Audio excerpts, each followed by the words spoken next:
You have to trace the curve.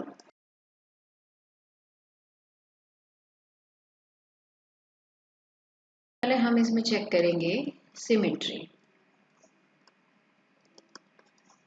अब symmetry में अपने पास 5 प्रॉपर्टीज है, ठीक है, उसमें से आप अप्लाई करके देखो कौन कौन सी होगी। सबसे पहले कौन सी है हमारे पास, parallel to, sorry not parallel, about X axis. उसमें आप क्या करते हो,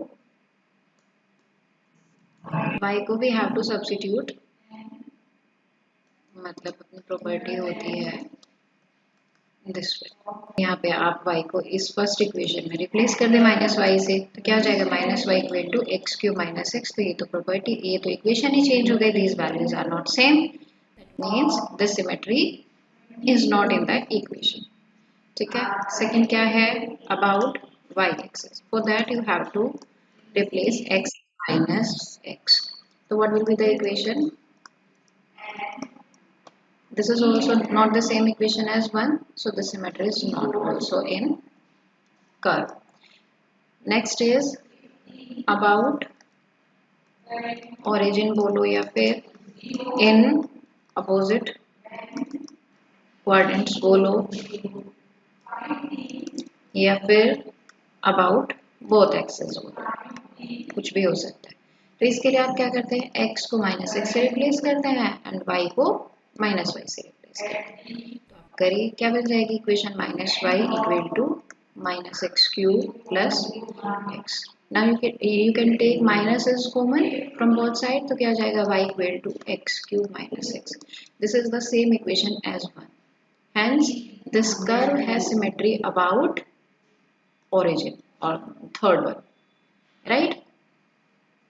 इसके बाद नेक्स्ट क्या है symmetry, because I have discuss that it may be possible that curve will have either no symmetry और यूनिक और may be more than one. तो we will check all. Now we will check about line y equal to x. So let's see what you have to do in for this property. Y will be replaced by x and as well as x will be replaced by y. So when you will substitute these values in equation 1, what will be your equation, x equal to y cube minus y. अभी तो पूरी equation ही change हो गई है ना, ये वो equation थोड़ी है जो आपकी फर्स्ट इक्वेशन है, तो this symmetry also not possible. What about the fifth one, you have to replace y as minus x, so it will imply you that y will be x will be minus y. When you will substitute all these values in equation 1, what it will give you, minus x equal to minus y cube plus y. If you take even minus common, it will give you x equal to y cube minus y, which is not the same equation as 1. Hence, this symmetry is also not applicable in the curve.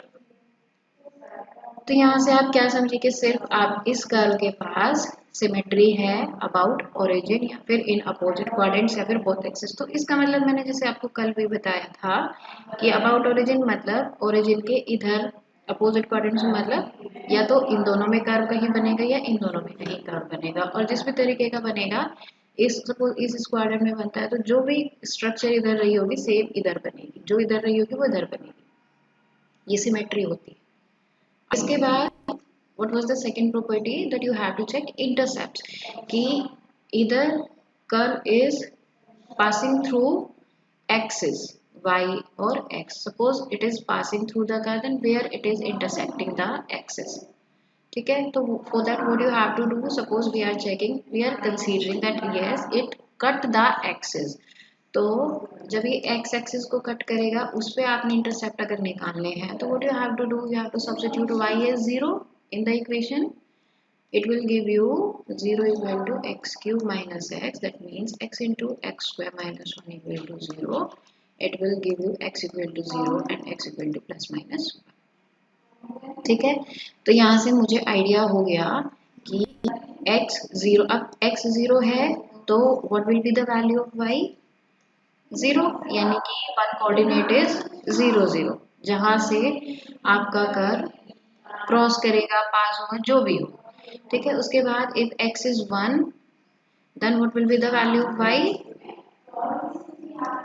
0, and if x is -1, then -1 is here, then it will be -1 and +1, then is also 0, then -1. That means 1 0 is somewhere here and -1 0 is somewhere here. That means only these 3 points are on xy plane from which curve will pass in. दूसरा क्या है आपका, ये तो आपने x axis पे check किया, अब आप चेक करिए y एक्सिस पे। तो उसके लिए what you have to do, you have to substitute x equal to 0 in the equation. If you substitute 0 0 here, then it will give you y equal to 0, which is already a point you have obtained here, this point on y axis. अब इसके बाद मैंने आपको इसमें ही एक point बताया था, inflection point. Inflection point is that point from where curve changes its nature. ठीक है, तो what you have to do in this, to calculate inflection point, double derivative you have to do. तो equation 1 को एक बार derivative करें आप, तो it will give you dy by dx equal to 3x square minus 1. When you will do double derivative, it will be 6x, and for inflection point you have to substitute it equal to. So product of two numbers equal to 0, that means either anyone has to be 0 or both has to be 0, है ना. अब 6 cannot be equal to 0, that means x has to be 0 anyhow. If x is 0, then y will be 0, that means 0 0 is that inflection point. ठीक है, तो ये वो point बनेगा जिसके अराउंड वो अपना नेचर चेंज करेगा. You have to see curve passes through origin और नॉट. ओरिजिन से होता है या कहाँ से पास होता है, तो your curve was y x cube minus x. So obviously when you will substitute x equal to 0 and y equal to 0, it is 0 equal to 0. That means curve is passing through origin. ठीक है. Now if it is passing through origin, that means you have to calculate now tangent at origin. So what will be the tangent at origin for this curve? Y plus x equal to 0. Lowest degree terms x and y you have to see, so it will come this side, so it will be x plus y equal to 0. That means जो भी है y equal to -6. That means for the curve at point 0 0, this line y equal to -x will behave or will work as tangent for the. इसके बाद what you have to check, multiple point. Now multiple points are depending upon the number of tangents and behavior of the tangents. And what you have calculated tangent? Single tangent. There are no two tangents. While multiple points के लिए आपको क्या चाहिए होते हैं, at least 2 tangent. जब मैंने आपको कल मल्टीपल पॉइंट्स कस्प, नोड और आइसोलेटेड पर आया, तो मैंने उसमें आपको ये बोला था कि किसी पॉइंट से ब्रांच हमारी 2 निकलती हैं. अब वो जो पॉइंट है वो हमारा कस्प, नोड या आइसोलेटेड तब बनाएगा कि उस पॉइंट पे जो अपनी टेंजेंट्स हैं उसमें उनका बिहेवियर अगर इस तरीके से है कि रियल और डिस्टिंक्ट आती हैं. अब रियल और डिस्टिंक्ट का कंपैरिजन आप तभी तो कर सकते हैं जब आपके पास एटलीस्ट 2 हो, या फिर वो कोइंसाइड कर रही है. कोइंसाइड तभी तो 2 चीजें करेंगे जब 2 होंगी, या 2 से ज्यादा होंगी, है ना. या फिर आइसोलेटेड में तो इमेजनरी आता है, और इमेजनरी हमेशा पेयर में एग्जिस्ट करता है, तो पेयर मतलब 2 होनी चाहिए, कम से कम 2 होनी चाहिए. तो मल्टीपल पॉइंट्स के बाद हम सिर्फ वही करेंगे जहां हमारे पास 2 टेंजेंट मिल रही हो किसी पॉइंट पे. अब यहाँ आप इस क्वेश्चन में देखो कि आपके पास सिर्फ और सिर्फ एक ही टेंजेंट है, दैट मीन्स हम मल्टीपल पॉइंट की बात ही नहीं करेंगे. इसके बाद नेक्स्ट क्या था हमारा, asymptotes. What will be the asymptote for the curve? तो x और y का हाईएस्ट डिग्री टर्म होता है, जैसे यहाँ x क्यूब है, उसके कोफिशिएंट को you substitute equal to 0. 1 equal to 0 you have to put, which is not possible. That means no asymptote. Parallel to x axis. Same तुमने करना है चेक y axis के parallel. तो for that highest degree term of y is single power of y whose coefficient is 1. That is also not possible. ठीक है.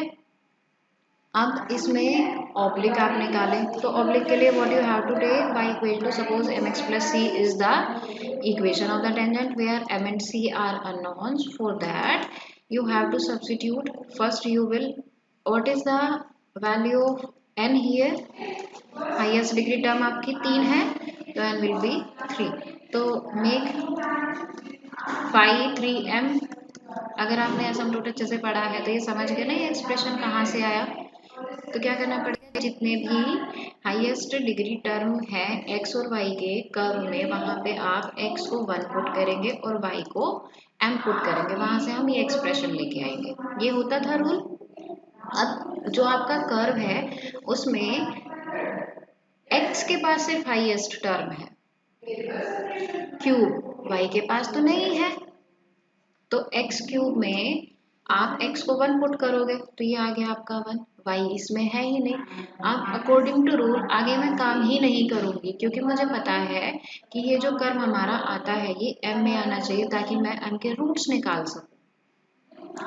और वो roots मैं कैसे निकालती हूँ, इसको 0 के इक्वल इक्वेट करके. तो जब मैं 1 को 0 के इक्वेट करूंगी तो ये पॉसिबल नहीं है. That means no asymptotes. ठीक है. तो इस कर्व के लिए ना उसके पास पहले टू एक्सिस बोथ एक्सिस कोई एसिम्प्टोट मिली और ना ही हमारे पास ऑब्लिक एसिम्प्टोट मिली. अब इसके बाद what was the next region of existence, ये हमारा कर्व जहाँ एग्जिस्ट करेगा. अब जो कर्व है that is y equal to x cube minus x and x is belonging to r, complete r. तो आप मुझे बताओ कि x की क्या कोई ऐसी वैल्यू है इस कंप्लीट r में से जिसको यहाँ पुट करने से इस इक्वेशन में y की वैल्यू निकल के नहीं आएगी. हर एक पॉइंट के लिए y एग्जिस्ट करेगा. That means for all x belongs to r y will exist. And exist का मतलब ये है कि वो फाइनाइट वैल्यू देगा आपको, और जो रियल होगी, इमेजनरी नहीं होगी. जहाँ इमेजनरी पॉइंट्स आ जाएं उसको हम पॉइंट को छोड़ देते हैं. जो region of existence that is complete r. अब इसके बाद मैंने आपको बताया था नेचर. नेचर में मैंने तुम्हें कहा था कि आप dy by dx. अब तुम्हें पता है कि इसका जो region of existence that is complete r. तो dy by dx जो इस इक्वेशन का आया था दैट वाज 3x² माइनस 1. ये बनेगा. अब कर्व हमारा मैंने बताया था कि अगर जब मैंने आपको रूल समझाए थे कि dy by dx अगर हमारा पॉजिटिव होता है, उसकी वैल्यू पॉजिटिव होती है जिन जिन पॉइंट्स पे, सपोज करो for all x it is dy by dx is negative for all x, that means curve is decreasing. ये मैंने आपको समझाया था. अब तुम देख लो कि ये जो कर्व आया है dy by dx इसका पॉजिटिव बनेगा r में. r के इस r में से किन वैल्यूज के लिए पॉजिटिव बनेगा, मतलब कहाँ कर्व इंक्रीज करेगा और कहाँ कर्व डिक्रीज करेगा. ये हर एक कर्व के लिए मैं सजेस्ट करूंगी कि तुम लोग करो. इसे तुमको ड्रॉ करने में आसानी होगी. कुछ वैल्यूज ले लें आप, उससे आपको थोड़ा आइडिया हो जाता है कि कर्व ड्रॉ कैसे होते हैं. जैसे अब तुम्हें पता चल गया कि ये पूरे r से बिलोंग कर, तुम कैसे कहीं से भी वैल्यूज उठा सकते हो. तो कुछ आप नेगेटिव वैल्यूज लेने, कुछ आप पॉजिटिव वैल्यूज ले लो, 0 पे चेक कर ले. तो आपको बिहेवियर समझ आ जाता है कि किस पॉइंट पे किस तरीके का बिहेव कर रहा है कर्व.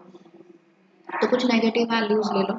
जैसे यहाँ मैंने 0 ले लिया, तो 0 पे y की वैल्यू 0. ठीक है. 1 पे या 1/2 पे क्या हो जाएगी, 1/2 पे इसकी वैल्यू 1/8 माइनस 1/2 माइनस 3/8. 1/4 ले लो. 1/4 पे कितनी बनेगी,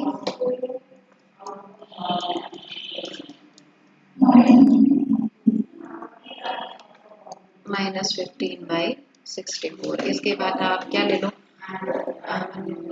1 ले लो. 1 पे 0 होनी है, 1 पे 0 होनी है क्योंकि ये अपने इंटरसेक्टिंग पॉइंट्स निकाले हैं. इसके आगे तो 3/2 ले लो. 3/2 पे जो निकालो क्या वैल्यू आती है ये बताओ मुझे. इसके बाद हम सेम 1/2 पे चेक कर लेते हैं, सॉरी -1/2 पे चेक कर लेते हैं, -1/4 पे चेक कर लेते हैं, -1 पे कर लेते हैं, -3/2 पे कर लेते हैं. तो ये कुछ इस तरीके से 4-5 वैल्यूज आप निकाल लो. उसके अकॉर्डिंग y की कुछ वैल्यूज आएंगी, उनको फिर आप ड्रॉ कर लें, उससे आपको आइडिया आ जाएगा. ये कुछ वैल्यूज तुमने ले ली, और चाहो तो और ले सकते हो. ठीक है. अब इससे मैं किस तरीके से कर्व का आइडिया लगाऊंगी. अब ये देखो, ये 3 पॉइंट्स जो इंटरसेक्टिंग पॉइंट्स जहाँ से कर्व एनी हाउ पास होगा वो तो हमने ढूंढ ही लिए. इनके अलावा कहीं भी कर्व इस एक्सिस को कट नहीं करेगा और वाई एक्सिस पे इस पॉइंट के अलावा कर्व कट नहीं करेगा। ठीक है, समझे? चलिए, सबसे पहला पॉइंट क्या था? सिमेट्री। सिमेट्री में आया था अबाउट अपोजिट क्वाड्रेंट्स। अब क्वाड्रेंट्स इसमें 4 हैं, first, second, third and fourth. Opposite में पॉसिबल है या तो सेकंड फोर्थ में बने या फर्स्ट एंड थर्ड में बने, लेकिन हमें कंफर्म नहीं है कि कौन से वाले क्वाड्रेंट में बनेगा। चलिए, अब दूसरा क्या निकाला था हमने? Intersecting points. तो वो मैं कई बार डिस्कस कर चुकी हूँ कि इन 3 के अलावा इस एक्सिस को कर्व कहीं कट नहीं करेगा। फिर क्या था? इन्फ्लेक्शन पॉइंट, जो 0 0 आया था, दैट मीन्स इस पॉइंट के अराउंड ही कर्व अपना नेचर चेंज करेगा। फिर क्या था? 0 0 से पास होता है और टेंजेंट जो आई थी वो आई थी y equal to -x। Multiple points की बात ही नहीं करेंगे। उसके बाद एसिम्पटोट कोई भी नहीं आई है। उसके बाद क्या था?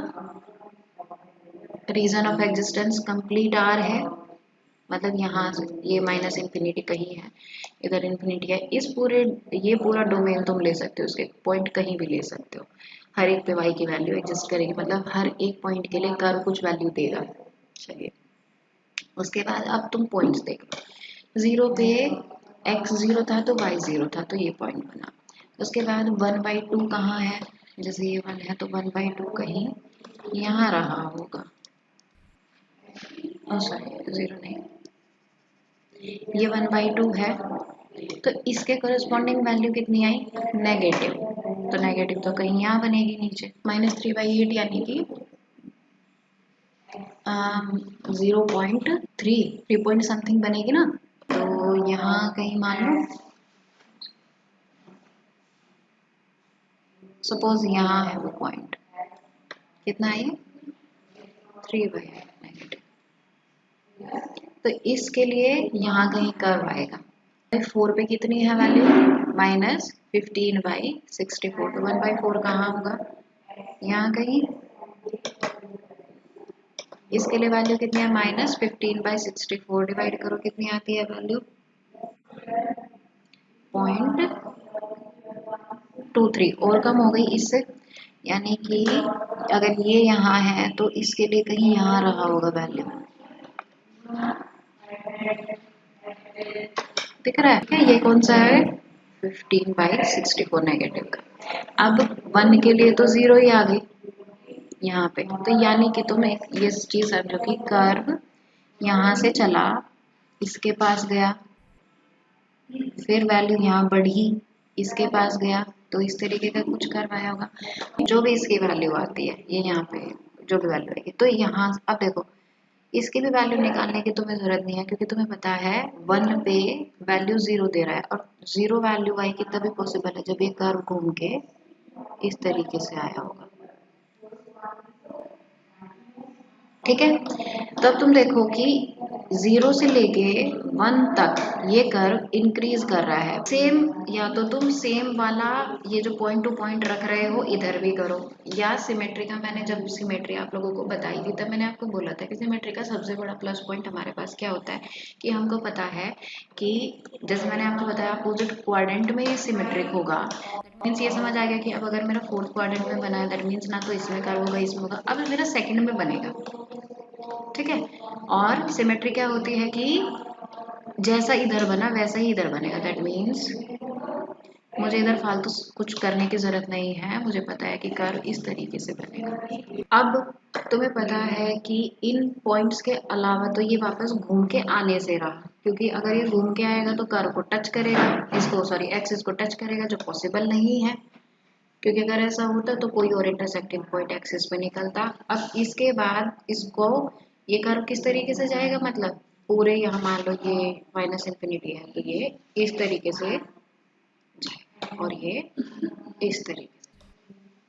तो this is the curve of this equation.